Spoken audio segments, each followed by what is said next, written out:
Olá, prezados e prezadas, quero convidar vocês para participar da nossa aula de administração financeira e orçamentária. Antes de mais nada, vou me apresentar, né? Para quem não me conhece, eu sou o professor Ricardo Paixão, sou economista, mestre em economia pela Universidade Federal do Espírito Santo. Aí embaixo vai meu e-mail, se porventura você quiser fazer contato comigo. Pessoal, preparei uma aula hoje maravilhosa, vocês vão gostar, tenho certeza. A aula de hoje tem por base o artigo, né, que eu escrevi juntamente com o meu orientador, né, o professor Alexandre Antoni, né, sobre o BANDES, que é um banco de desenvolvimento, é o nosso banco de desenvolvimento. Essa discussão desse artigo está no bojo daquele material que a gente trabalhou anteriormente, que é do grande autor Eduardo Fortuna, que vocês discutiram aí o Sistema Financeiro Nacional.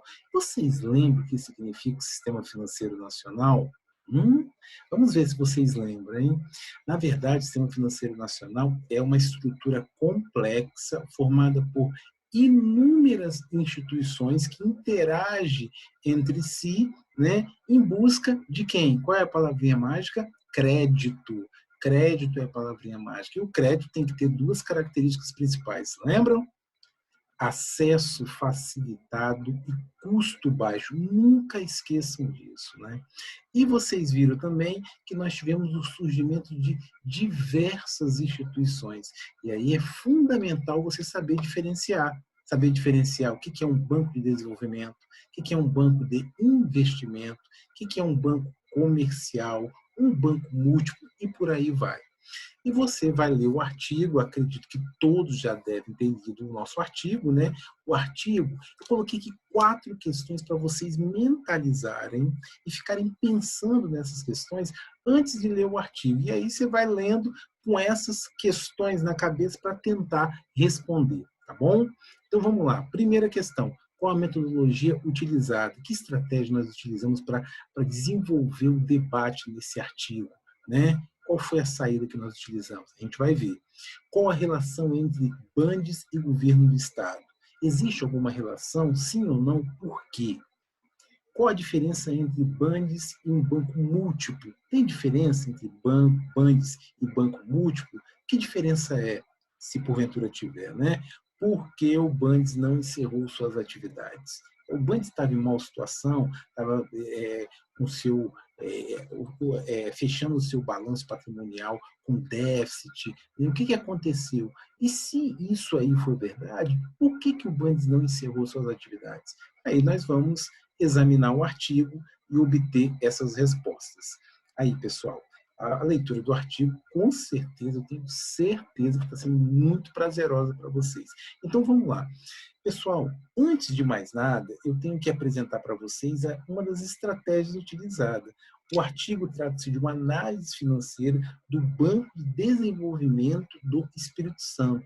É um Banco de Desenvolvimento Estadual do Espírito Santo que a gente fez uma análise financeira. E para isso, nós utilizamos algumas variáveis para a gente poder examinar, né? Aquelas variáveis financeiras que vocês conhecem muito bem. Variáveis bem simples, né? Patrimônio líquido, lucro, prejuízo, resultado, né, operacional, créditos recuperados, ativo total, operações de créditos, né, e lucro por unidade de ação. Isso aí vocês já estão bem familiarizados, né? Nós pegamos, né, para poder fazer uma análise detalhada, levando em consideração que o Bandes é um banco de desenvolvimento estadual, ou seja, é um banco que pertence ao Estado do Espírito Santo. Então, as ações do governo estadual podem refletir na gestão do seu banco de desenvolvimento, né? O que o governo do Estado, né, que forma que ele pensa, como que ele vai proporcionar o crescimento econômico do Estado, vai me dar pistas de como que ele vai utilizar a sua instituição, que é um banco de desenvolvimento, né, estrategicamente para viabilizar esse crescimento econômico. Se é que ele, né, pensa em utilizar como protagonista, né, ou coadjuvante o seu banco de desenvolvimento. Todas essas questões foram utilizadas para a gente poder trabalhar e examinar. Por isso que a gente detalhou a análise da seguinte forma: nós separamos os mandatos governamentais dos governadores, né, com a situação financeira, econômico-financeira, da sua instituição de desenvolvimento, no caso, o BANDES. Por isso, nós separamos em 4 períodos. O primeiro, nós vamos examinar o governo Vitor Buarque, que vai de 1995 a 1998. Depois, o próximo, né, o governador que sucedeu foi José Inácio, né, de 99 até 2002, e aí 2 mandatos do então governador Paulo Artung. O primeiro mandato de 2013 a 2006, o segundo mandato de 2007 a 2010. Né? Esse foi o motivo da gente separar o mandato governamental. Por quê? Porque o BANDES pertence ao Estado do Espírito Santo e o governo em questão vai dar as diretrizes de como vai funcionar a sua instituição. Tá? Aí partiu nosso primeiro caminho, vamos dizer assim, para que a gente trace, né, desenhe esse artigo aí que vocês vão analisar muito bem. É importante destacar que atualmente nós só temos 3 bancos de desenvolvimento no país inteiro. Se você pegar na década de 50, década de 60, vamos colocar assim, 1960, praticamente cada estado tinha o seu banco de desenvolvimento. O banco de desenvolvimento, primeiro, ele é uma instituição que ele só pode atuar nos limites territoriais do estado, né? E ele só pode ter uma agência, que tem que ser na capital do estado. O nome dele tem que ser Banco de Desenvolvimento, né, do estado onde ele está inserido, ok? Então, pessoal, o nosso Banco de Desenvolvimento, ele passou por uma situação muito difícil, mas conseguiu sobreviver. Bancos de vários outros estados, como São Paulo, Rio de Janeiro, Amazonas e outros, fecharam suas portas, encerraram as atividades ou se transformaram em agência de fomento, que é um outro tipo de instituição financeira mais simples, né, com menor aporte de capital, que foi a saída que esses estados eles optaram para que essas instituições realmente deixassem de existir, mas ao invés de fechar as portas somente, se transformarem em agências de fomento, que são instituições que têm uma abrangência bem menor do que um banco de desenvolvimento. Ao longo do tempo, a gente percebeu que essas instituições sofreram uma concorrência muito forte de outra instituição que vocês devem conhecer bem, os bancos múltiplos, né, que são aqueles bancos que têm várias carteiras, né, tem que ter no mínimo 2 carteiras, uma carteira comercial, uma carteira de investimento e desenvolvimento, que vocês devem ter discutido muito isso no livro do Eduardo Fortune, do Sistema Financeiro. Mas vamos lá, examinando o BANDES em si. Olha só que dado interessante aí na primeira tabela. Na primeira tabela você vê o quê? O número de operações aprovadas pelos bancos. Né? Então, o banco ele fomenta crédito, né? Ele oferta crédito para o mercado com juros subsidiados. Né? Somente instituições, empresas, né, que operacionaliza dentro do Espírito Santo é que podem adquirir esse crédito. Tá? É importante a gente destacar. Entre 1991 e 94, o BANDES, você vê a gestão dele, né, era voltado para prover crédito para a Grande Vitória. Olha a quantidade de operações aprovadas aqui, ó, 1.059. Olha o interior, 801. Agora, você vê uma mudança de perspectiva se você olhar entre 1995 e 97. Olha só, a quantidade de operações aprovadas, 4.140 no interior. Olha a Grande Vitória, 1.439. Isso significa o quê, gente? Significa que o crescimento econômico que o governo estava desenhando para o Estado era o quê? Era desconcentrar, retirar parte do crédito que estava concentrado na Grande Vitória, que já tem um crescimento econômico robusto, e espalhar pelo interior do Estado. Isso é muito importante a gente observar isso, que a gente vai entendendo um pouco mais da instituição e também do próprio Estado. Tá?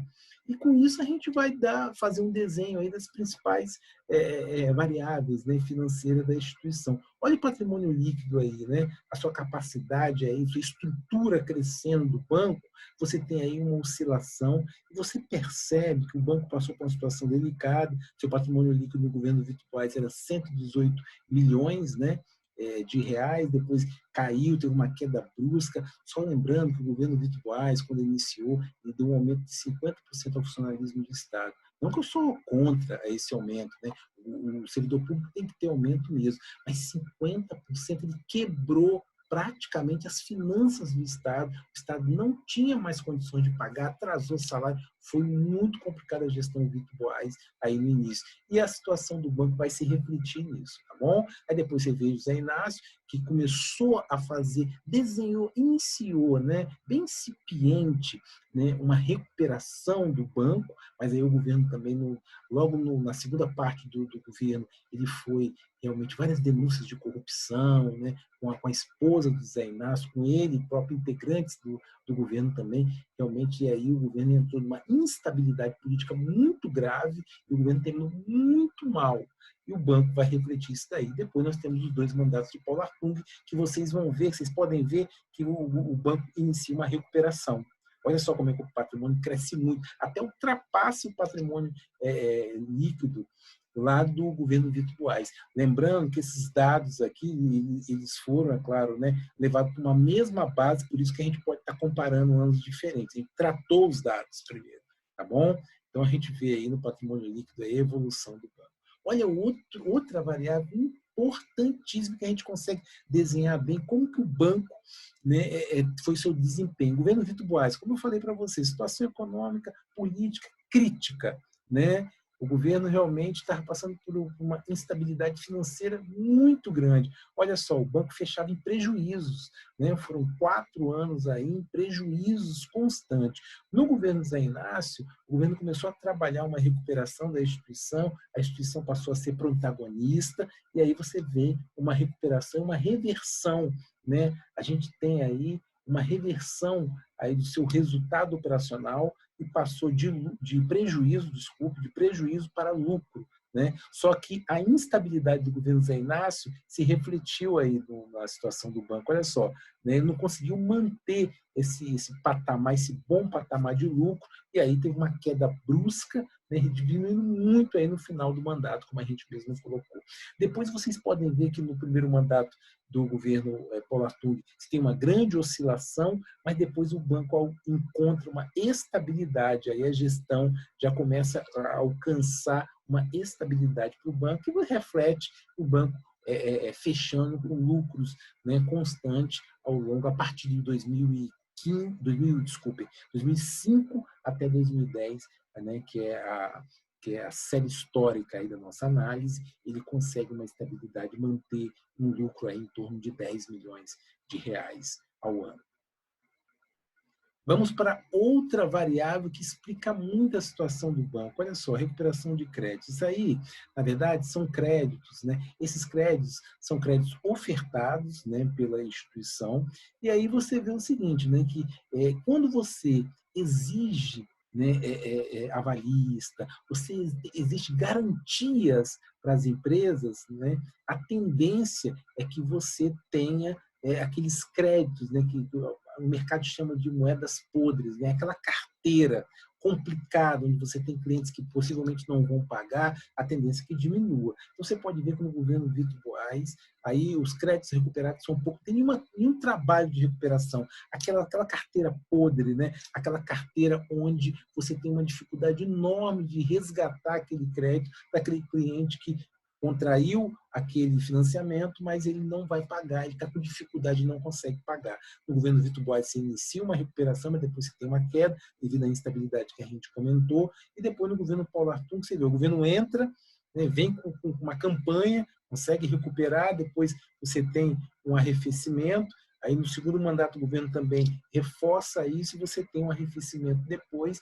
mas você vê aí o trabalho desses governos, né, a partir de Zé Inácio, tentar recuperar esses créditos e aumentar a carteira, né, para fomentar mais crédito da instituição. Uma variável que explica muito sobre o banco é a taxa de inadimplência. Gente, olha só, a taxa de inadimplência é um instrumento importantíssimo. E aí ele mostra, ele apresenta muito como é que está a gestão da instituição. Olha a taxa de inadimplência do governo Vitor Boas. Ela está em 18, né, inicia em 1996 em 18, depois passa a 40,4%.